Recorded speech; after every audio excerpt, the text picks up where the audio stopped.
Salut à tous, c'est Alexis de Magic Dream et on se retrouve aujourd'hui pour la vidéo explicative de Double Cross. J'adore cet effet qui va vous permettre de faire énormément de mal à vos spectateurs parce que il est aussi simple que puissant et génial. Vous allez voir pourquoi j'adore cet effet. Hop, on va ouvrir la boîte. Évidemment, allez voir la vidéo originale. Oula. On va rester ça là. Allez voir la vidéo originale en anglais, qui est très bien faite, qui va vous permettre de bien comprendre comment fonctionne le gimmick, pardon, si on met les mots dans l'ordre.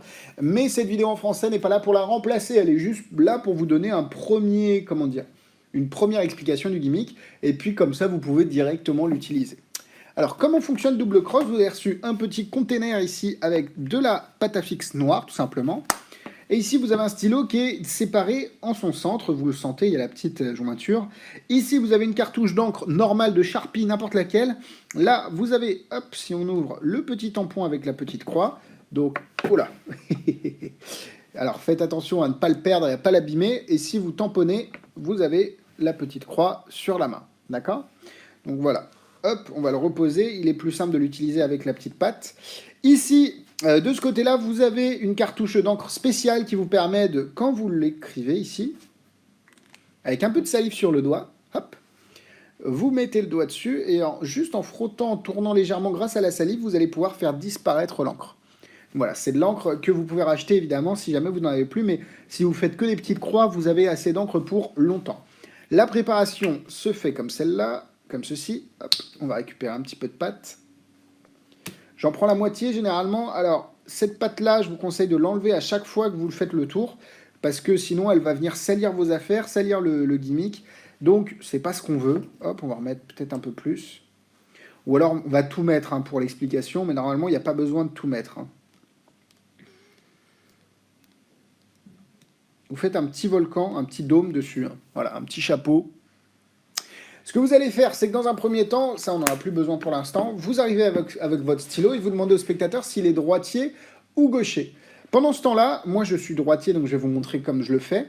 Mon majeur vient se mettre sur le petit dôme de pâte et mon pouce et mon index gauche vont venir ouvrir et sortir, je ne sais pas si ça se voit vraiment, ouvrir et sortir le petit bouchon comme ça, parce que là, vous ne pourrez pas le sortir tout seul grâce au pouvoir collant de la pâte. Il va falloir vraiment venir aider avec les... Hop. Voilà. Et là, le petit tampon est sur mon majeur. Et ça, je le pose sur la table. Les spectateurs ne le voient pas. Ou alors, vous pouvez le garder en main comme vous le souhaitez. Vous demandez au spectateur de mettre ses mains à plat. Et il va mettre ses deux mains à plat. Et en fait, vous allez venir... Ah, attends, écarteler un tout petit peu. Et quand vous allez écarter, vous allez tamponner. En fait, ce que vous allez faire, c'est que vous allez prendre sa main. Et vous allez tamponner tout en bougeant. Et là, vous avez tamponné sa main. D'accord?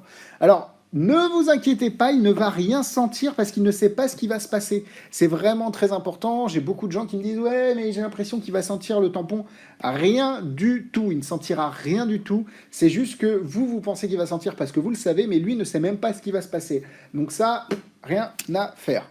Une fois que c'est fait, donc attends, on va revenir. Comme je vous l'ai dit, ça marque un petit peu. Vous voyez que ça laisse des petites traces, la petite pâte noire. Donc faites bien attention à l'enlever à chaque fois. Hop, là vous ouvrez, donc vous faites votre tampon. Moi, vu que je le mets toujours sur la main droite, je vais tamponner la main gauche du spectateur. Et une fois que j'ai fait ça, je vais lui demander de fermer une des deux mains, celle qu'il veut. Et moi, je reviens mettre mon petit truc dessus, et voilà, je suis tranquille, j'ai les mains libres, je viens de recharger mon bouchon sur le stylo, je suis tranquille. Donc il va fermer la main qu'il veut. S'il ferme la main gauche, je dis c'est parfait. Est-ce que tu peux mettre ta main droite le long de ton corps? Garde bien la main gauche fermée, je ne veux pas y toucher, très important de dire ça. S'il ferme la main droite, je dis parfait. La main droite, je veux que tu la mettes le long de ton corps. Comme ça, je n'y touche plus. Et en fait, quoi qu'il se passe, il va mettre la main droite le long de son corps et je lui dis ferme ta main gauche maintenant. Parfait. En gros, à la fin du process, je veux qu'il ait la main gauche fermée et la main droite le long de son corps. Quoi qu'il arrive, c'est un peu de l'équivoque, mais ça passe très bien. Ensuite, moi, moi je me suis tamponné, mais on va le faire là. Hop. Essayez de sentir un petit peu où est-ce que vous tamponnez au niveau de la main du spectateur, pour comme ça, vous faites la croix avec l'encre qui s'efface au même endroit. Là, vous demandez au spectateur, est-ce que tu peux souffler? Là, il souffle, et pendant qu'il souffle, j'ai tout le loisir de venir me lécher le doigt. Donc là, je mets un petit peu de salive sur mon doigt. Ensuite, je mets mon doigt ici, et je vais venir faire des tours, comme ça, pour un peu badigeonner la salive tranquillement, et en fait, faire disparaître complètement l'encre. d'accord? Mais je veux que ce soit très discret. Donc soit je fais des mouvements de pivot comme ça, et ensuite je fais comme si je prenais la croix, et lui il a la main fermée, je fais juste ça. Et je lui demande de tourner la main, de l'ouvrir, et quand il va ouvrir la main, il aura la croix dans sa main. Je fais la blague de c'est un tatouage à vie, etc. C'est très drôle. Ensuite, l'effet est fini, hein. Globalement, vous rangez votre stylo, vous êtes tranquille. Une fois que vous avez fait l'effet, je vous encourage à retirer la petite patte. Alors je vais vous montrer ici. On va retirer la petite patte du stylo, tout simplement pour éviter de... Parce que cette patte, elle est quand même... Elle tâche un petit peu les affaires, hein. Croyez-moi, j'en ai fait l'expérience.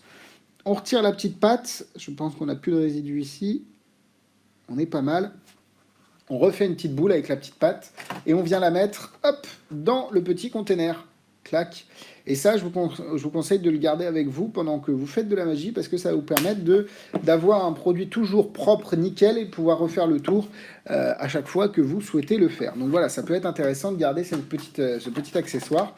Je pense que je vous ai tout dit sur Double Cross. À vous d'imaginer de tamponner avant de faire le tour, bien avant, quelques heures avant, pourquoi pas.